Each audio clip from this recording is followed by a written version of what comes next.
Olá, seja bem-vindo ao Salto para o Futuro. No programa de hoje vamos discutir como os saberes dos professores podem ser ponto de partida para a formação contínua. Convidamos para o debate o professor da Faculdade de Educação da Universidade Federal de Goiás, Walter Soares Guimarães. A coordenadora pedagógica da Secretaria Municipal de Educação de São Paulo, Isaneide Domingues. E a supervisora pedagógica do Salto para o Futuro, Rosa Helena Mendonça. Saiba agora como você também pode participar do Salto para o Futuro. Bom, primeiro eu quero agradecer a presença de vocês no programa de hoje. Começar pelo professor Walter Soares, como eu disse na abertura, o senhor é professor da Universidade de Goiás e teve a sua tese de doutorado em função dos saberes docentes e da identidade profissional. Queria começar então, com base no seu texto, o senhor fala bem da importância desses saberes docentes na formação contínua. Por que eles são importantes nessa formação e de que maneira?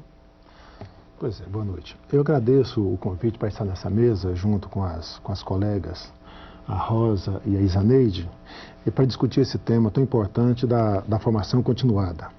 Eu queria dizer inicialmente que eu trabalho com didática e estágio, então tenho um pouco os pés na realidade da escola. Esse tema hoje é um tema muito recorrente, mas não foi sempre assim. Tempos atrás, quase que se tinha de convencer o professor da necessidade da formação continuada.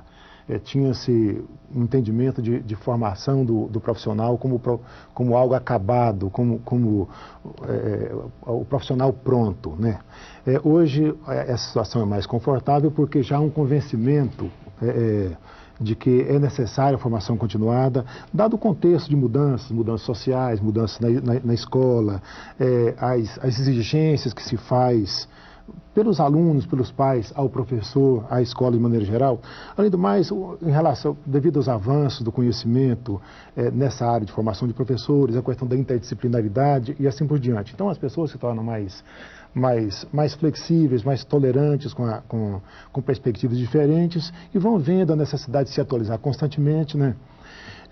E o texto que está servindo de referência para essa discussão tem como título Saberes Profissionais, ponto de partida para a formação contínua de professores. Esse texto já começa indicando uma perspectiva um pouco diferente da formação continuada hoje, né?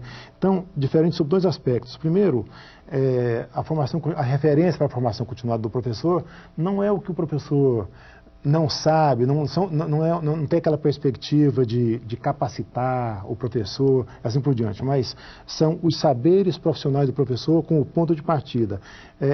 Tem-se aí o professor como um profissional que constrói saberes para dar conta da sua realidade profissional. Então, em segundo lugar, esse texto dá uma perspectiva diferente, porque indica que a formação continuada precisa se dar a partir, de fato, do professor, das suas necessidades, da escola. Assim, né? Eu espero, no decorrer desse debate, juntamente com meus colegas, contribuir fornecendo algum instrumento conceitual para nós todos pensarmos a nossa formação, especificamente a nossa formação continuada. Tá certo. A professora Isaneide é coordenadora pedagógica de o seu Vila Curuçá, é isso? Correto? Eu sou coordenadora da EMEI do EMEI. O seu tema, né, a sua linha de pesquisa no doutorado que está em andamento é o papel do coordenador pedagógico. Queria que você falasse um pouco desse papel do coordenador pedagógico nessa atividade de formação contínua dentro da escola. Tá, eu acho que eu fico bastante tranquila de falar do ponto de vista do coordenador pedagógico, porque eu acho que o coordenador coordena, mas coordena a partir dessa necessidade que o Walter levantou agora. Quer dizer, o que é a escola? A escola tem um projeto pedagógico, o que ela pretende com esse projeto pedagógico?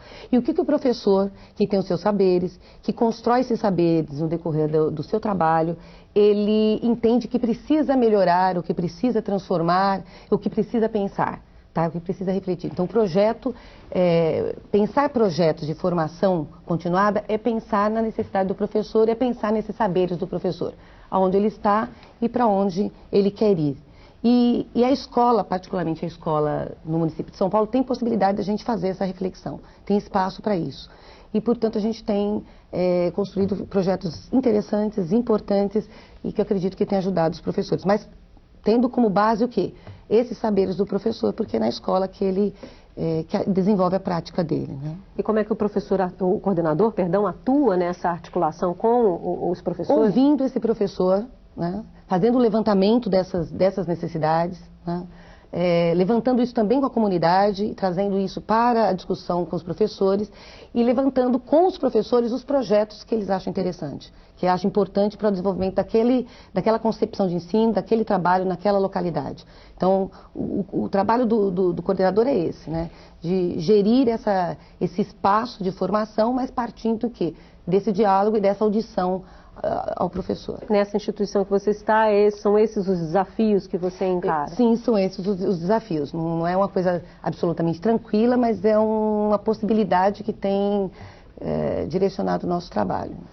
Tá certo. Roselena, todo mundo já conhece, supervisora do programa do Salto para o Futuro, também é professora da Faculdade de Pedagogia da Universidade Estácio de Sá e tem o seu tema como dissertação de mestrado, né, já realizado, a escola como promotora de leitura. Pensando um pouco no Salto para o Futuro e nos vários programas de educação à distância que a TV Escola tem, quais são os desafios dessa educação à distância voltada para a formação contínua dos professores?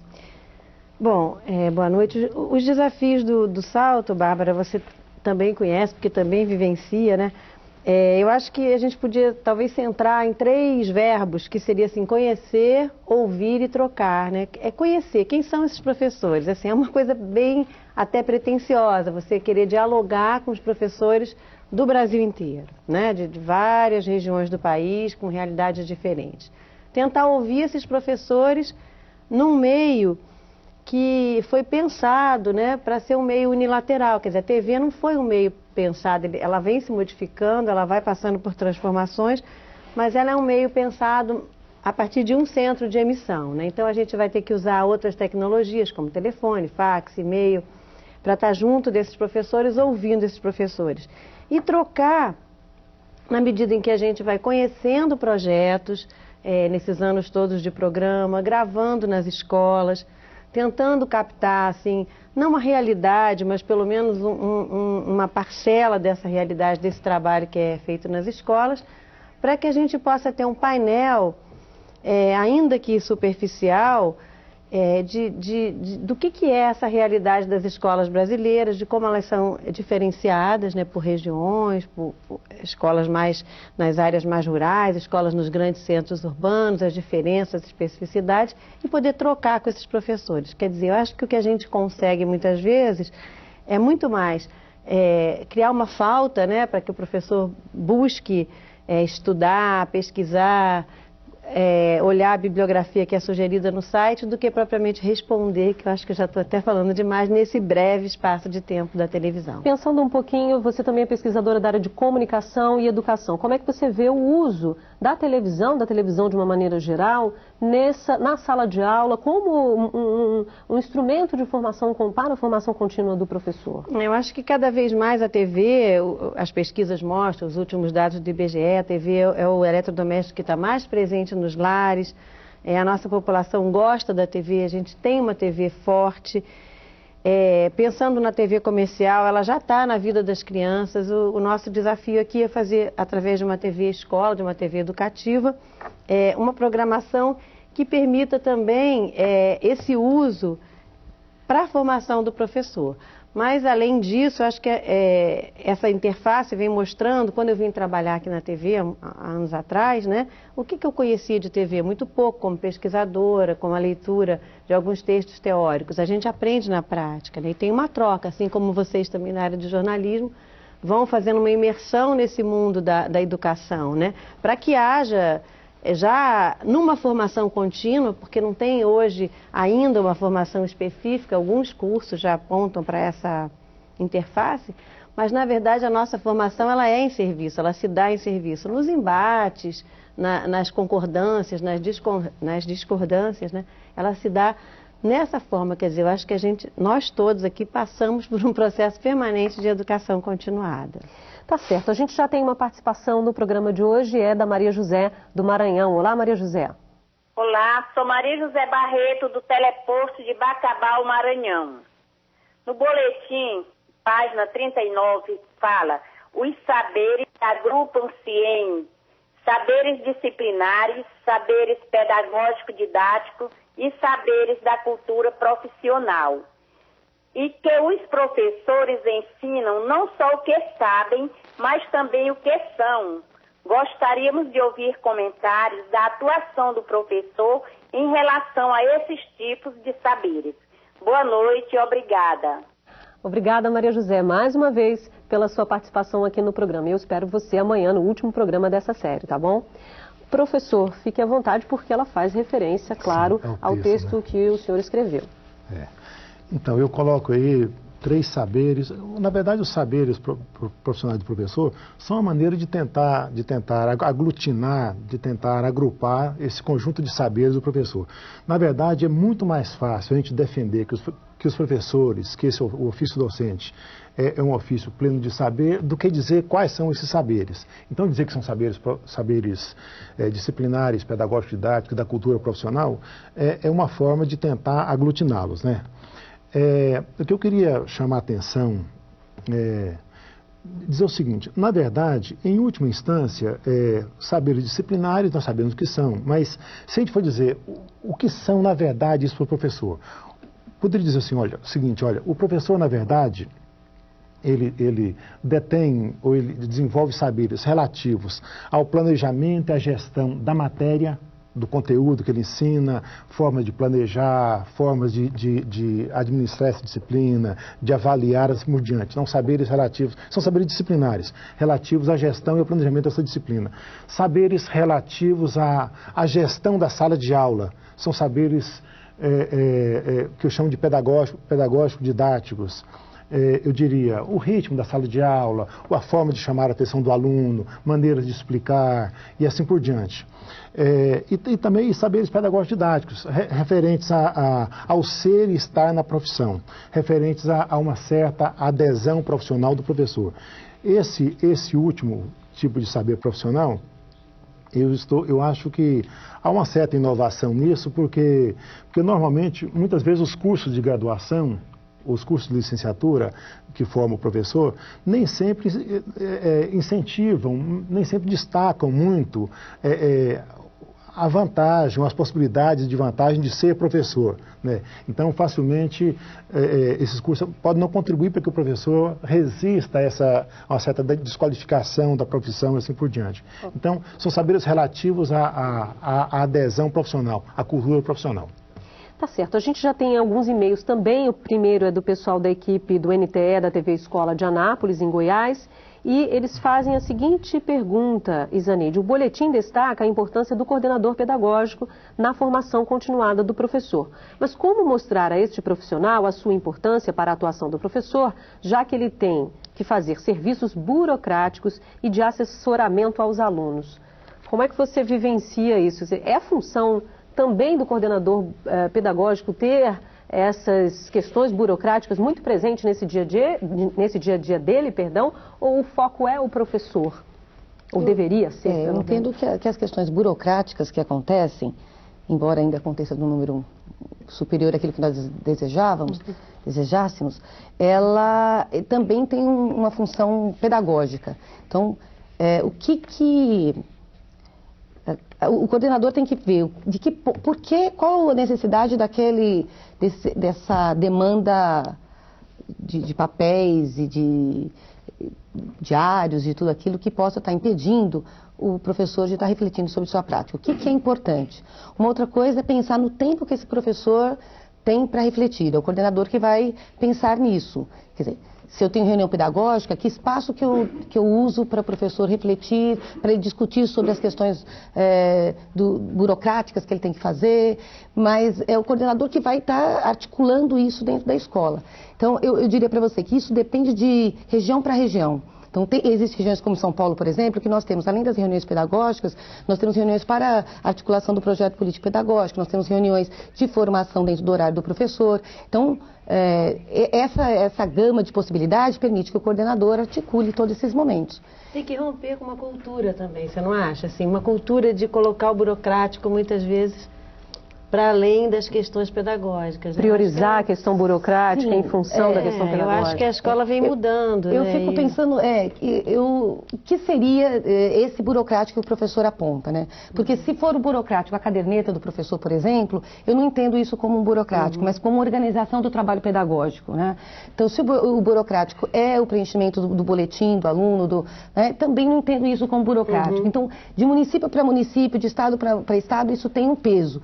E aí nós precisaríamos estar avaliando. E é claro, dependendo de como isso acontece, aí discutindo isso para que essas questões cheguem aos órgãos competentes e mudem essa situação, né? Tá certo. A gente tem a participação de Mato Grosso lá. Eu sou coordenadora de uma escola e eu tenho muita dificuldade de reunir o pessoal, que eles já são formados em nível superior, mas, no entanto, nós temos muita dificuldade de fazer essa ligação. Como é que eu devo agir com esse pessoal, com essa clientela? Eu gostaria que vocês me ajudassem nisso. Obrigada. Rosa, como você é uma professora de uma universidade, como é que você vê essa situação, como é que você encara essa questão dentro das escolas? Né? Eu também trabalhei muito tempo na rede, né, na rede municipal aqui do Rio de Janeiro. Eu acho que assim, como é que a gestão desse espaço de formação está sendo encaminhada, né? Como se deu a escolha do coordenador pedagógico? Houve uma sondagem inicial de quais seriam as demandas daquele grupo naquele momento, por onde começar, de que maneira organizar, que horários priorizar, que espaço priorizar, que momentos dessa formação se daria dentro da escola, que momentos dessa formação poderia ser fora da escola.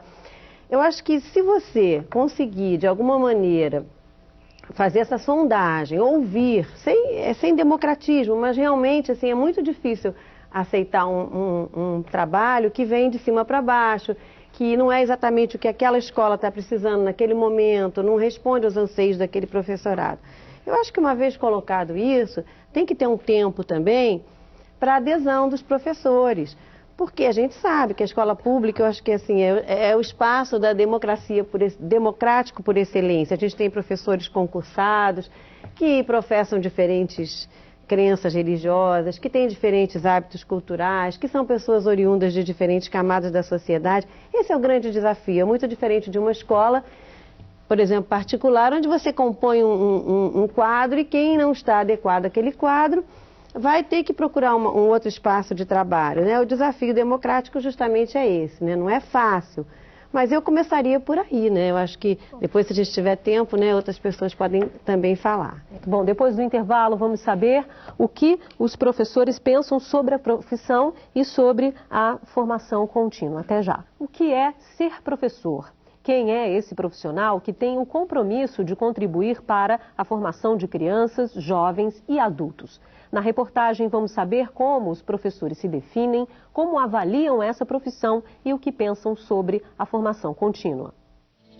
No dicionário, uma definição simples. Professor é aquele que transmite algum ensinamento a outra pessoa. Mas a prática revela que ser professor é algo muito maior. O significado de ser professor é ir além do transmitir o conteúdo. É ensinar, aprender e caminhar junto com o aluno para o mesmo objetivo comum.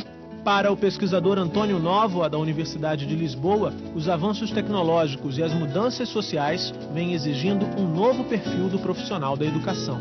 Hoje, os professores têm que lidar não só com alguns saberes, como era no passado, mas têm que lidar também com um conjunto de tecnologias, com uma complexidade social que não existia no passado. Isto é, quando todos os alunos vão para a escola, de todos os grupos sociais, dos mais pobres ao mais ricos, de todas as raças e todas as etnias, quando toda essa gente está dentro da escola e quando se consegue de algum modo cumprir esse desígnio histórico da escola para todos, ao mesmo tempo também a escola adquire uma enorme complexidade que não existia no passado. Mas quais são os saberes necessários para o exercício profissional? O professor tem que ser um ouvinte desse aluno, saber as suas expectativas, e acompanhar de alguma forma o que é importante para ele estar aprendendo hoje. Nós somos referencial para os nossos alunos, então a gente sempre tem que estar pensando o que eu estou passando, como eu estou passando, como ele está me vendo como referencial. Então você tem que estar analisando se a sua maneira, o jeito que você está colocando o conteúdo, a sua explicação, se está atingindo, se está conseguindo, né, que o aluno está conseguindo entender. Se não tiver, você tem que analisar, tem que reavaliar e tentar mudar. São as mudanças e avaliações da prática pedagógica que criam a identidade do profissional e o jeito de ser de cada professor. A experiência é muito importante, mas a experiência de cada um só se transforma em conhecimento através desta análise sistemática das práticas e uma análise que é uma análise individual, mas que é também uma análise coletiva com os colegas, nas escolas e em situações de formação. Em certos momentos eu tenho que estar abandonando aquela educação que tivemos na infância, do que eu recebi dos meus professores, para estar me adaptando aos dias de hoje. Você reflete a partir da sua prática. A partir dos seus erros e dos seus acertos, você caminha com o trabalho com o aluno. E para que o professor possa avançar nessa caminhada, ele tem que estar sempre se atualizando. O professor tem que estar continuamente estudando. É lendo muito, é discutindo muito no coletivo, é se envolvendo muito com tudo que diz respeito à sua área. Às vezes está sendo impossível ter essa formação. Devido a trabalhar vários períodos, você tem que acumular cargo, questão da remuneração não está sendo bem vista. A formação contínua do professor é um dos principais pontos para a construção de uma educação de qualidade. Você nunca sabe tudo. Você não pode ter essa ideia em mente. Eu já aprendi tudo e agora vou passar isso que eu tenho. A minha bagagem já está completa. O professor, ele é um processo constante de aprendizagem. A formação contínua do professor, primeiro tem que partir dele.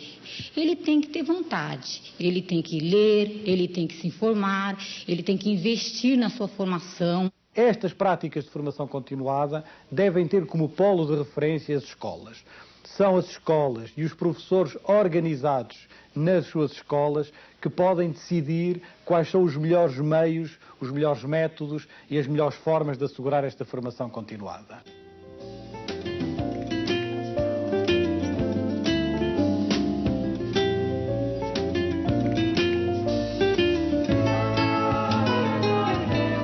Bom, professor Walter, o senhor fala no seu texto da importância da formação contínua como um fator que contribui para essa identidade profissional. A gente acabou de ouvir vários depoimentos de professores falando sobre essa identidade, né? Gostaria que o senhor falasse um pouquinho desse fortalecimento a partir da formação contínua, por que e como isso se dá. E eu sei que o senhor queria comentar também a questão da Teoni, né? Sim, que ela fala um pouco de reunir pessoas, reunir esses professores para fazer essa formação contínua na própria escola. Só queria acrescentar que essa é uma pergunta recorrente aqui ao longo dessa série. Como eu faço? Muitos professores já ligaram perguntando como faz para reunir essas pessoas e fazer com que a formação contínua se dê de fato na escola. A pergunta da Teoni é muito interessante, bem toca no centro da questão, da dificuldade de operacionalizar a formação continuada. Eu diria o seguinte, no boletim, inclusive, a gente diz que o coordenador pedagógico não é professor do professor, mas não existe formação continuada, aliás, dificilmente haveria formação continuada do professor sem o papel do coordenador pedagógico.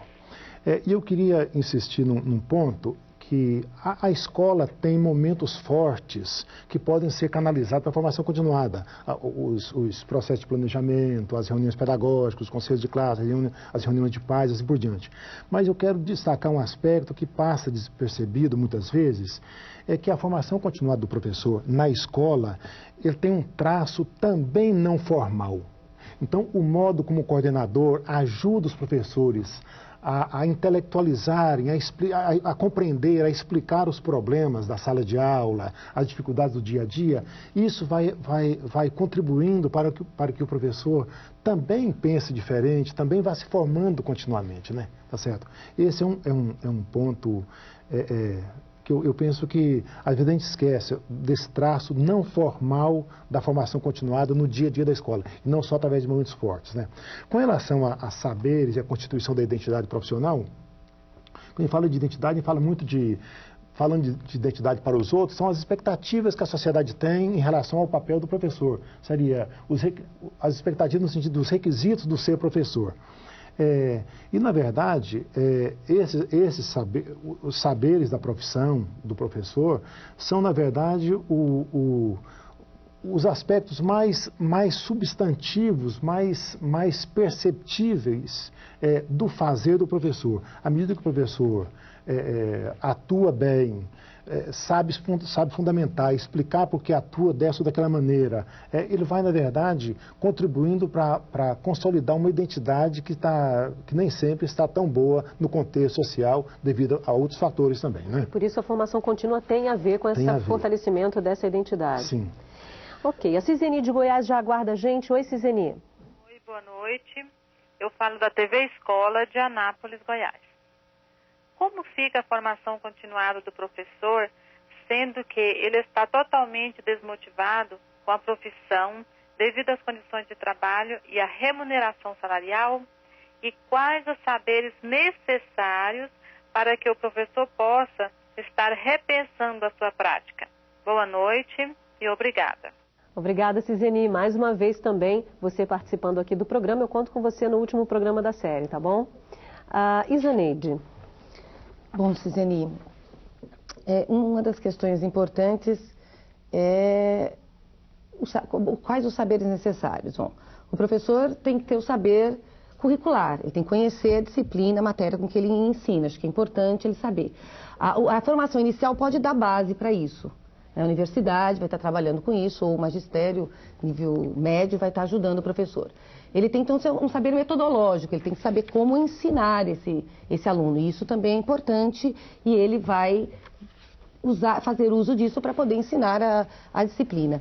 Mas eu creio que o professor também, ele tem a experiência dele, do contato com a criança e do contato da realidade. Você tem que considerar também a realidade em que ele está. Então, conhecer isso, que está para além dos bancos da universidade, mas tem a ver com esse envolvimento com a escola, o trabalho que ele tem ali, com o projeto que ele construiu, com o projeto político que ele construiu, e isso vai dar base para que ele atue, e são saberes necessários, que eu acredito, necessários para a sua atuação. Agora, com relação à desmotivação do professor, a gente tem que... o professor precisa de condições para o trabalho dele. E aí, portanto, ele tem que, se ele está desmotivado, se ele tem a certeza do motivo pelo qual ele está desmotivado, então nós temos que tentar resolver essa situação de algum jeito. Então, o que está desmotivando o professor? Esse é um ponto. São as condições de trabalho na escola, local, ou são as condições postas para o professor em todo lugar, né? O baixo salário, a jornada de trabalho muito longa e outras coisas. Então, se o professor tem clareza de que é isso que está desmotivando, então ele tem que procurar por onde está lutando para melhores condições. Lutas sindicais, profissionais, né? Todo profissionais. Um conjunto de... os espaços de formação dentro da escola e fora da escola também essas questões poderão ser discutidas para que ele encontre encaminhamentos coletivos. Eu acho que o Nova levanta uma questão importante, que é a questão da formação do professor.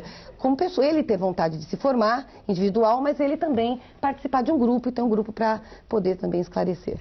E aí eu tenho outra pergunta do pessoal da TV Escola de Anápolis, que diz o seguinte: segundo o boletim, as discussões ou trocas de experiências podem favorecer a releitura da experiência. Será que as escolas não poderiam ceder esses espaços para que o professor possa fazer estas discussões ou trocas de experiências, Rosa? Acho que isso é inegável, né? Eu acho que assim, os espaços de formação continuada, eles são previstos realmente tendo como locus privilegiado a escola, né? A escola tem que se pensar enquanto gestão coletiva em tempos e espaços específicos para essa formação. Agora, quando a escola não cede, esse corpo docente, como é que esse corpo docente pode se organizar? Acho que assim, é um direito profissional, né? A formação não é mais uma obrigação, não é mais uma tarefa do professor, mas um direito que ele tem. Então, se está difícil esse diálogo com a direção, com a gestão da escola, eu acho que os encaminhamentos têm que ser buscados, né? Junto a agregar a comunidade nessa discussão, para que a comunidade, principalmente pais e responsáveis pelos alunos, tenham conhecimento, né, da importância desse espaço de formação e que a gente possa, e que os professores possam equacionar isso. Assim, não é fácil. Eu acho que a nossa escola, né, é uma senhora centenária, tem tempos, tem grade, às vezes muito rígida, né? A gente mudar não é muito fácil, agora, né? Rosa, mudar uma coisa... Desculpa te interromper, pensando num pouco que você está dizendo, você acha então, acredita então que, será que a educação não precisa entender que é uma educação pública e, portanto, a escola é pública e, portanto, esse espaço é público, de acesso principalmente a quem está, essa comunidade escolar? Essa é uma discussão que pode estar dentro dessa formação Bárbara, contínua? Eu acho que com certeza, assim, mas se a gente pensar, talvez, assim, dos papéis sociais todos vividos pelos profissionais, o de professor é que tem maior identidade até com a da família, né? A gente passa de filho para pai, né? E vai trazendo as experiências, vendo nos nossos pais o que a gente gosta, o que a gente não gostou da nossa formação e vai tentando mudar. O professor também, ele sai daquele espaço onde ele era aluno, passa por uma formação e retorna para aquele espaço com um modelo muito introjetado, né? Então se perpetua a ideia de que a escola é dele também? De que esse espaço é dele, é de alguma maneira, né? E acho que essas mudanças, elas demandam tempo mesmo. Todo mundo tem qual é a representação que se tem de escola? Se você olhar para a mídia, por exemplo, o que a mídia traz? As propagandas, muitas vezes nas novelas, o que o cinema traz? É uma representação de escola, é um tipo de professor que age de uma determinada maneira, isso é muito forte. Quando se tenta romper, muitas vezes a própria família também cobra da escola, assim, mas poxa, no meu tempo era assim, funcionava, agora estão querendo fazer diferente. Assim, é uma mudança e não é uma mudança simples, é uma mudança de alguma coisa que está muito introjetada, que tem uma representação muito forte social. Essa pergunta mexeu com os professores também, todos os dois já me pediram, por favor, eu quero falar. Fique à vontade, professor Walter já tinha falado. A questão das trocas de experiências, elas muitas vezes são meio mal vistas no meio acadêmico. As pessoas reclamam que são trocas de experiências que só confirmam o que se faz, que não inova, tem um traço meio mercadológico, como está colocado no texto, né? Mas, como a Rosa Helena está colocando, uma coisa difícil é se mudar a cultura da escola, né? Quando eu falo de cultura da escola, eu gosto de falar assim, dizer o seguinte, cultura da escola é o modo como a gente vê, percebe, interpreta e faz as coisas por aqui. Então, parece-me que a gente constituiu a escola como lugar somente de ensinar, e não é o lugar do professor também aprender.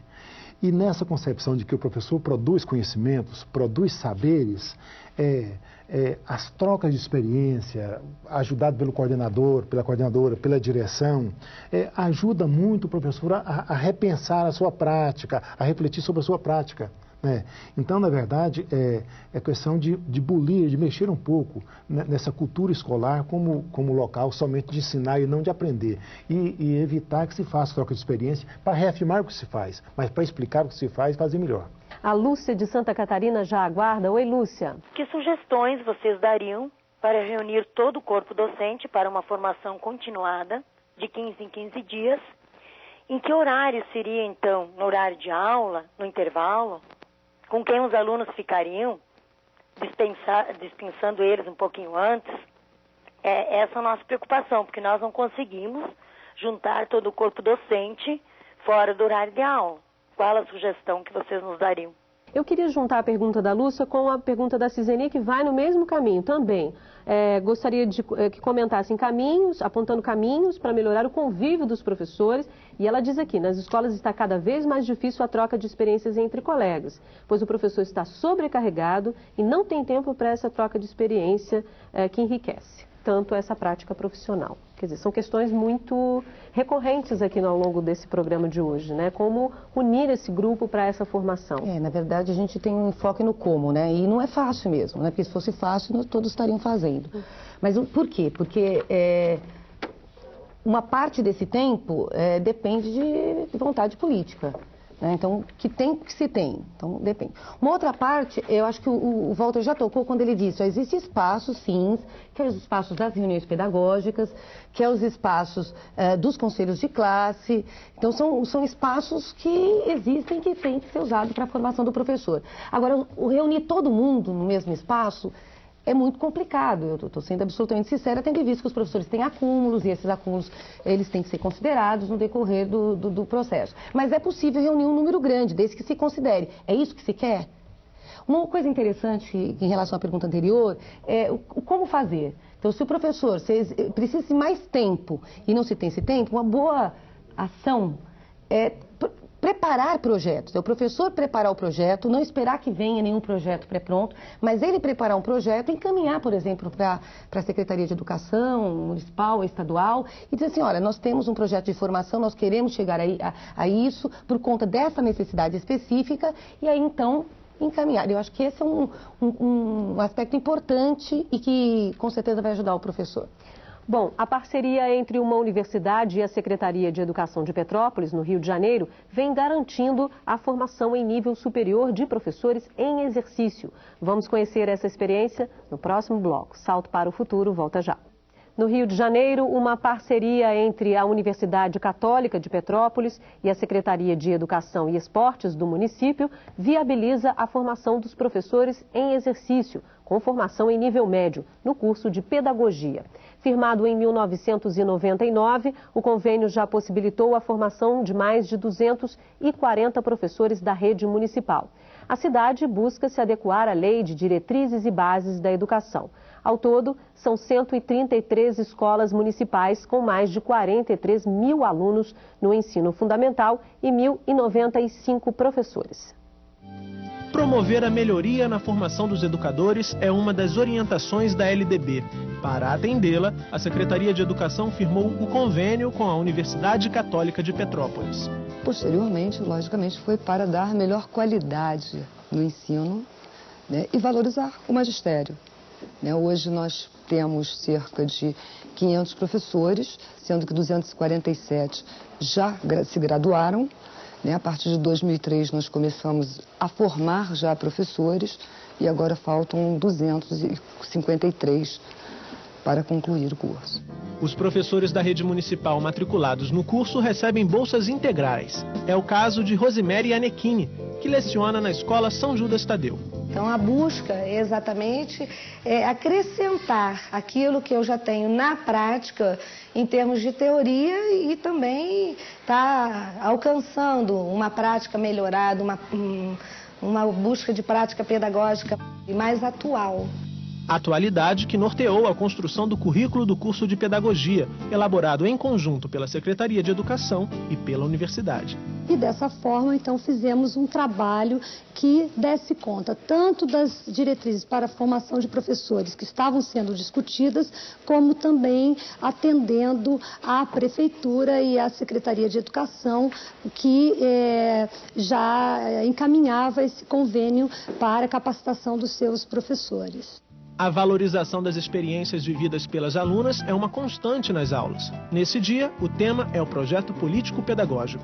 Porque fazer o projeto para cumprir essa determinação de lei é importante, sim, mas também que ele seja utilizado, que seja não só seguido pela escola, como pela comunidade que supostamente fez parte dele também. Numa sala de aula com alunas que também são educadoras, o papel do professor formador tem um diferencial. É um professor que tenta refletir junto com os alunos a partir da realidade que eles possuem. Os reflexos e as contribuições da formação já começam a ser percebidos por outros envolvidos no processo. Esse grupo que já concluiu e o grupo que está cursando, eles trazem a contribuição de tudo que há mais novo em termos de educação, né? Então isso reflete positivo na escola, porque você vê assim, um grupo com uma qualidade maior na metodologia, no trabalho do dia a dia do aluno. A universidade, ela se renova à medida que ela tem como seus alunos, os professores da rede municipal. Os conhecimentos, eles são trocados, há uma interlocução entre a faculdade, entre os professores que estão na universidade e os professores da rede pública. E para as professoras, agora na condição de alunas, o curso tem proporcionado várias descobertas. Você passa a descobrir caminhos que você até então não conhecia, para mudar a sua prática pedagógica. A gente está se reciclando, está conhecendo os teóricos, então essa teoria que a gente vê aqui, a gente pode colocar na prática. E eu acho que com isso ganha o aluno e o professor também, porque a gente se sente mais seguro naquilo que a gente está fazendo.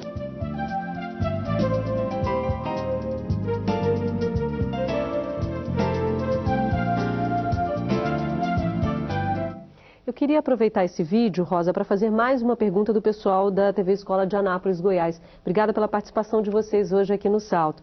Os cursos de formação de professores oferecidos pelas instituições de ensino superior têm custos altos, comparados com a média salarial do professor. As secretarias não favorecem para que o profissional possa ter acesso a estes cursos. Gostaria que ela pede que um de vocês comente essa afirmação. A partir do vídeo que a gente viu um exemplo contrário. Eu acho que alguns convênios vêm sendo firmados aqui no Rio. Por exemplo, nos anos 90, eu até participei, nessa época trabalhava na Secretaria Municipal de Educação, de um convênio com a UERJ, com a Universidade do Estado, para a formação de professores. Então a gente tem as universidades públicas. Pensando nas universidades privadas, muitas têm feito convênios com as secretarias e os descontos são muito grandes. Muitas vezes as próprias secretarias cobrem essa demanda.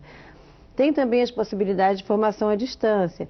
Eu acho que assim, algumas estratégias já vêm sendo utilizadas para minimizar, né, essa defasagem entre a possibilidade salarial do professor e essa possibilidade dele fazer essa formação em exercício, que seria, na verdade, um direito. Eu sei de algumas dessas experiências, mas acho que sempre é uma demanda, acho que da categoria organizadamente, pressionar realmente as secretarias para que isso se amplie nessa possibilidade. O que a gente pôde ver no vídeo é que o fato de serem professores que já estão em exercício influencia também no curso de formação inicial. Muito, porque você vê que é uma via de mão dupla, né? Eu acho que houve um momento que a universidade e a escola, né? Muitas das pesquisas em educação trataram, inclusive, do fracasso escolar, né? Num sentido de estar dentro da escola, tentando compreender aquela realidade, mas e o retorno, né? Na verdade, assim, quem forma os professores, né? Então, quando você discute o fracasso da escola, a universidade está discutindo também seu próprio fracasso como uma instituição formadora. Então, se tem que ter realmente uma sintonia muito grande entre os formadores, né, os cursos de formação e a realidade das escolas. Acho que pode ser uma troca muito interessante. A gente tem a participação agora do James, do Tocantins. Olá, James. Olá, Bárbara. Boa noite a toda a equipe do Salto, professores convidados e cursistas em todo o país. Sou o professor James Aguiar Araújo, orientador de aprendizagem do teleposto do Colégio Estadual Adolfo Bezerra de Menezes, em Araguaína, Tocantins. O Walter Soares cita no boletim que não é fácil alguém se identificar com uma profissão que oferece poucas referências positivas e mobilizadoras. Pergunto: quais são as estratégias que os coordenadores pedagógicos devem estabelecer nos cursos de formação contínua para contornar este problema? E também, até quando as escolas continuarão perdendo excelentes profissionais que terminam buscando outras profissões mais rentáveis? Boa noite, até a próxima. Até, James. Eu espero você amanhã, tá bom? Obrigada por hoje. Professor Walter. Pois é, a questão do James é desafiadora. Não há como esconder, James, que grande parte dos problemas da formação, da questão professor de maneira geral, estão externos à questão da profissão. Eu diria que a questão séria é a questão do estatuto do professor, como nós já dissemos aqui, a questão da remuneração, do prestígio, da jornada, das condições de trabalho, assim por diante. E quando nós falamos de formação continuada aqui, pode parecer que a gente está desconhecendo esse contexto adverso, que não ajuda muito, né? Mas o que eu penso é o seguinte: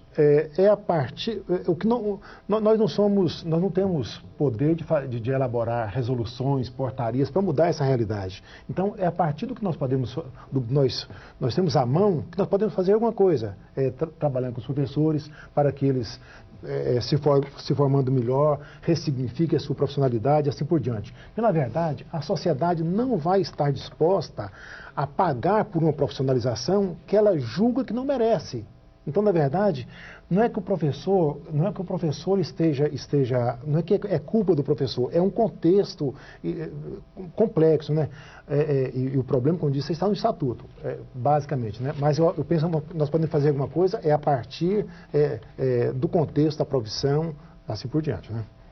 o senhor pensa um pouco na ideia em que momento mudou essa imagem do professor? Porque todo mundo diz, nossa, né, já ouvi pessoas mais velhas falando, ser professor na minha época tinha um status, né, era uma imagem, né?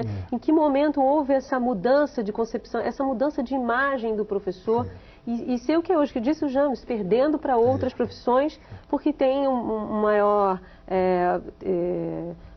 remuneração, né? Maior status, maior prestígio. Como é que o senhor encara essa... A profissão docente, ela foi, há um tempo atrás, de um alto prestígio e baixa remuneração. Era, em geral, baixa remuneração, e parece-me que se preocupava, os professores se preocupavam um pouco com isso. Com a complexidade da vida, assim por diante, a profissão continua de baixa remuneração, de pouco prestígio, só que... aliás, de baixa remuneração e também de pouco prestígio, né? E, embora a profissão docente, a docência, seja uma profissão de alta empregabilidade, as pessoas, dado o pouco atrativo que ela tem e o desgaste dessa profissão, as pessoas acabam, de fato, vendo essa profissão como trampolim, como passagem, né? Mas, como eu disse, a questão é mais ampla, se refere ao estatuto profissional, né? Eu preciso agora que vocês façam suas considerações finais, estamos na reta final do programa mesmo. Ainda o professor Walter, o que o senhor gostaria de destacar do que debatemos hoje aqui no programa? Pois é, nós debatemos muitas coisas, o boletim coloca muitas questões que precisariam ser discutidas melhor. Então, eu estou assim, com vontade de comentar desde o início, quando as professoras disseram de maneira bonita, né, o que é ser professor hoje, né, e eu queria naquela hora falar alguma coisa, não foi possível, né, o tempo não deu. Eu queria tentar responder essa pergunta do meu jeito, né. Eu penso, para falar o que é ser professor, eu queria tocar, até tentando entender a questão de maneira mais ampla, tocar em 2 pontos. Primeiro, eu digo que o professor é um profissional. Quando eu falo um profissional, eu estou fazendo oposição ao hobby, ao diletantismo, né? Então, é um profissional que produz a sua existência dessa maneira e é uma profissão que possui saberes inerentes a ela, né? E o segundo ponto é um profissional, vou dizer que é um profissional que educa, é um profissional que interage com a aprendizagem da criança, do aluno, é um profissional que orienta a aprendizagem, mas no contexto de uma mediação que são os saberes escolares, são os conteúdos da escola, né? Então, é um profissional que educa na plenitude do termo. Ok, professor, muito obrigada. Isaneide, suas considerações finais. Eu gostaria me incomodou muito durante nossa conversa hoje a questão do como para o professor. Eu quero dizer que o coordenador sozinho, ele não tem condições de fazer muita coisa. Ele precisa de um projeto que esteja por trás dele, e esse projeto é um projeto elaborado por todos na escola. E mais do que isso, né, ele precisa de condições para que isso resolva. Eu quero dizer que São Paulo, no município de São Paulo, nós temos uma condição favorável, ainda não é melhor, tendo em vista que nós temos, além dessas outras situações, nós temos também horários coletivos para discussão. Mas eu acredito que isso aconteceu porque os professores lutaram e mostraram que queria se formar dentro da escola. A escola é um espaço importante, mas não é o único.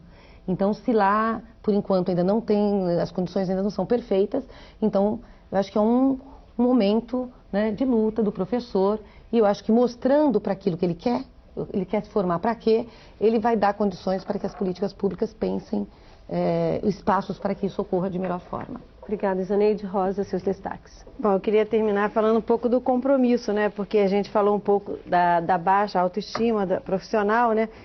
Mas eu queria lembrar que, assim como em toda profissão, o professor tem um compromisso ético e tem um compromisso político, né? O compromisso ético, assim, desculpe se eu vou simplificar muito, mas se a gente pensar assim, que professor eu queria que meus filhos tivessem, que professor eu queria que meus irmãos tivessem, e buscar um pouco trilhar esse caminho, acho que já é um início.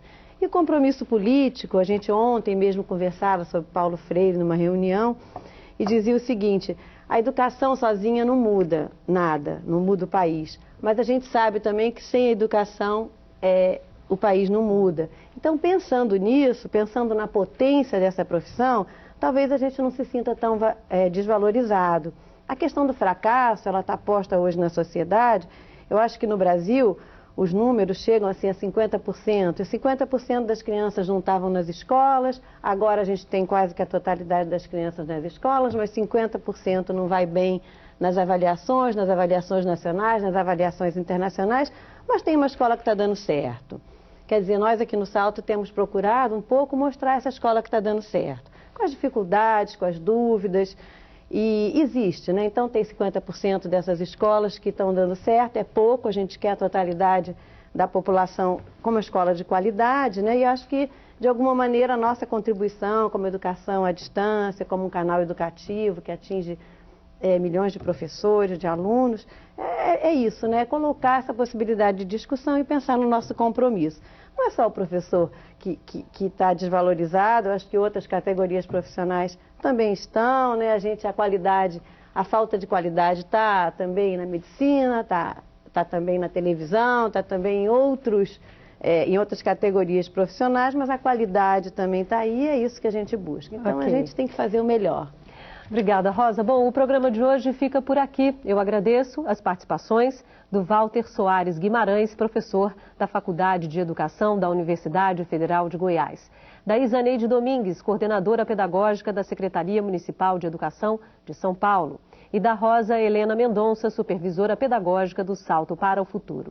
Amanhã, no 5º e último programa desta série, vamos discutir a articulação entre a formação contínua e o desenvolvimento profissional dos professores. Eu espero por você. Até lá!